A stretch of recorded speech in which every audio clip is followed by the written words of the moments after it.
नमस्कार सरकारी कर्मचारी या यूट्यूब चॅनल सरांचं खूप खूप स्वागत आहे. तर आताची सर्वात मोठी अपडेट म्हणजे राज्य सरकारी कर्मचारी आली मोठी आनंदाची बातमी. मिळणार मोठा लाभ. त्या संदर्भात या व्हिडिओच्या माध्यमातून पुन्हा अपडेट सविस्तरपणे पाहूया. या वर्षी महामंडळाने कर्मचारी व अधिकारी यांना सरसकट 6,000 रुपये रक्कम दिवाळी भेट म्हणून देण्यासाठी आचारसंहिता लागू होण्या अगोदर म्हणजे 15 ऑक्टोबर रोजी 52 कोटी रुपये मागणीचा प्रस्ताव राज्य सरकारकडे पाठविला होता. त्या प्रस्ताव संदर्भात महामंडळाने सरकारकडे निधी मिळावा यासाठी वारंवार विचारणा केली, मात्र अद्यापपर्यंत कर्मचाऱ्यांना दिवाळी भेटबाबत कोणताच निर्णय झाला नसल्याने देशभरात एसटी कर्मचारी वर्गात नाराजगी पसरली आहे.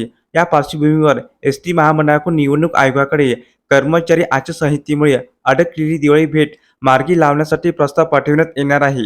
एसटी कर्मचाऱ्यांना दिवाळी भेट म्हणून काही रक्कम दरवर्षी देण्यात येते. यावर्षी मात्र महामंडळाची निधी मागणीच्या प्रस्तावावर सरकारकडून कुठलाच निर्णय अद्याप न झाल्याने यावर्षी एसटी कर्मचारी दिवाळी अंधारातच आहे. त्यामुळे कर्मचाऱ्यांमध्ये मोठ्या प्रमाणात असंतोषाचे वातावरण निर्माण झाले असताना एसटी महामंडळाकडून निवडणूक आयोगाकडे कर्मचाऱ्यांच्या दिवाळी भेट पूर्ततेबाबत 8 नोव्हेंबर रोजी प्रस्ताव पाठवणार असल्याची माहिती एसटीतील वरिष्ठ अधिकाऱ्यांकडून देण्यात आली आहे. दिवाळी या आनंदात उत्सवात सर्वत्र उत्साहाचे वातावरण असताना एसटी कर्मचारी मात्र तुटपुंज्या रकमेत यंदाची दिवाळी साजरी करत आहे. गेल्या वर्षी सरसकट सर्व कर्मचाऱ्यांना 5,000 रुपये इतकी रक्कम दिवाळी भेट म्हणून देण्यात आली होती. धन्यवाद.